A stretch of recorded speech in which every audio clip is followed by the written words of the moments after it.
doyens du corps diplomatique, mesdames et messieurs les ambassadeurs et hauts commissaires,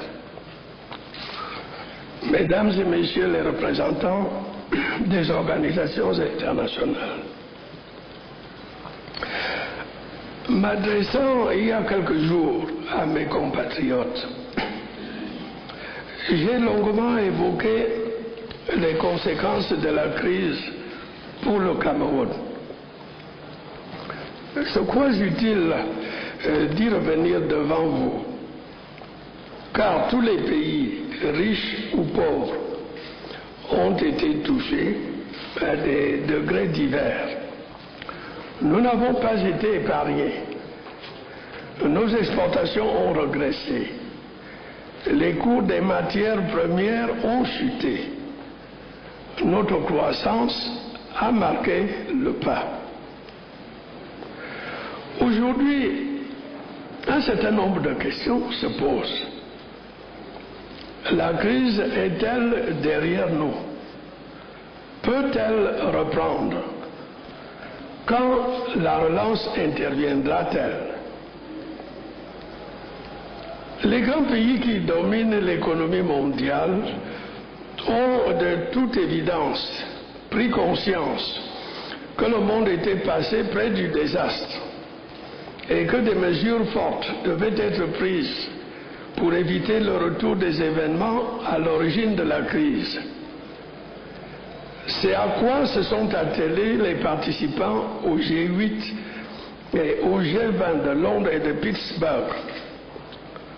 De nouvelles orientations ont été définies pour encadrer le système financier mondial et pour contenir la spéculation et la fraude.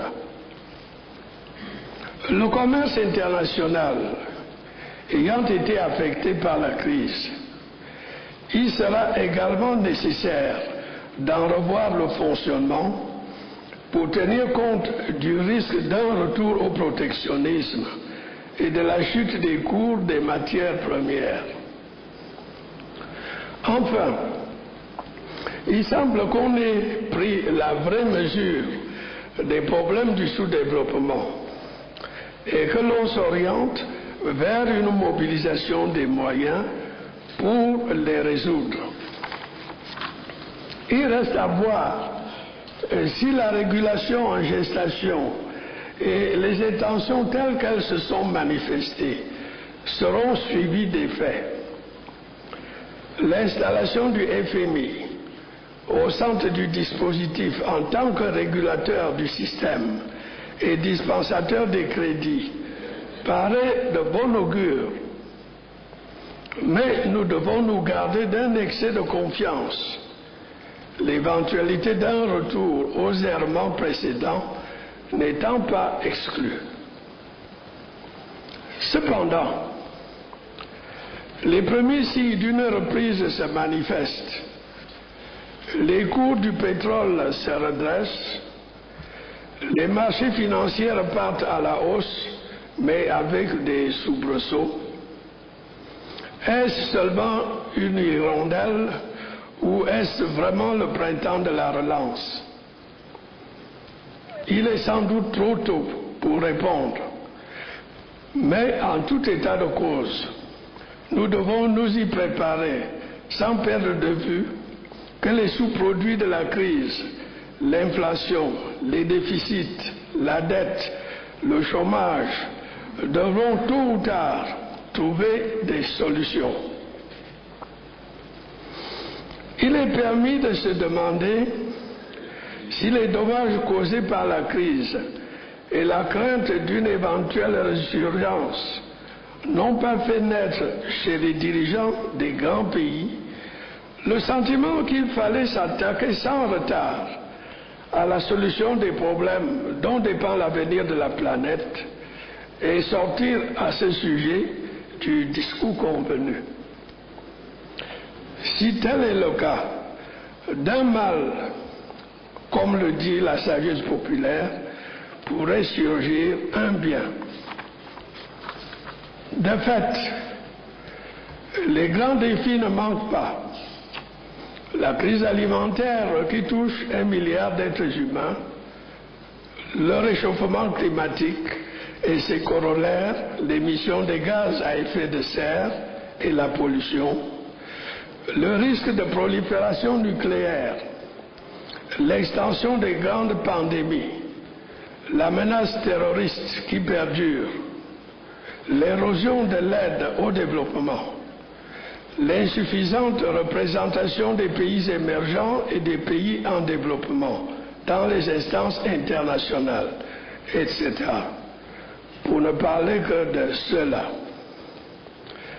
Ceci m'amène à poser la question suivante.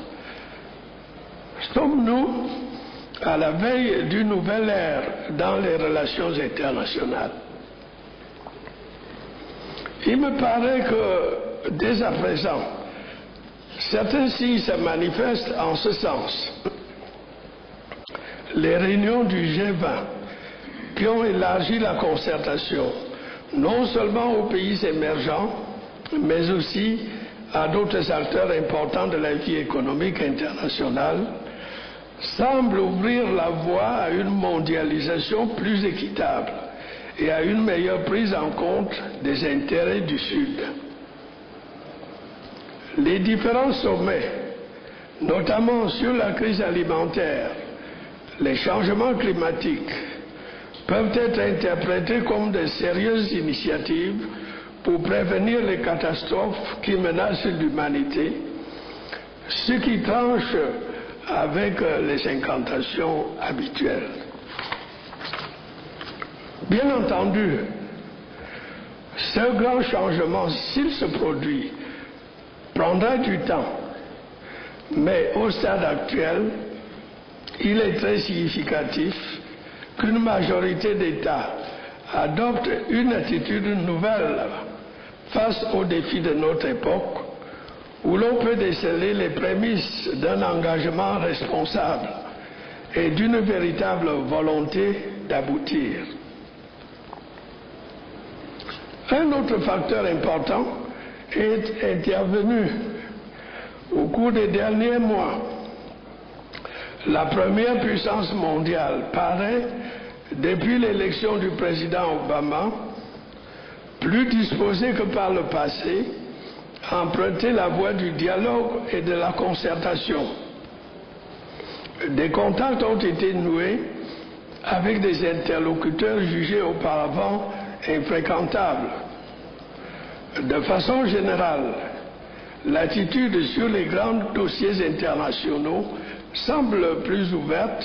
Mesdames et messieurs les membres du corps diplomatique, peut-être m'avez-vous jugé excessivement optimiste tout au long de ce propos. Je pense qu'il faut l'être si l'on veut que les choses changent. Permettez-moi de vous citer à ce sujet le mot d'un historien français du début du XXe siècle qui, bien que très conservateur, disait « L'optimisme est la foi des révolutions ».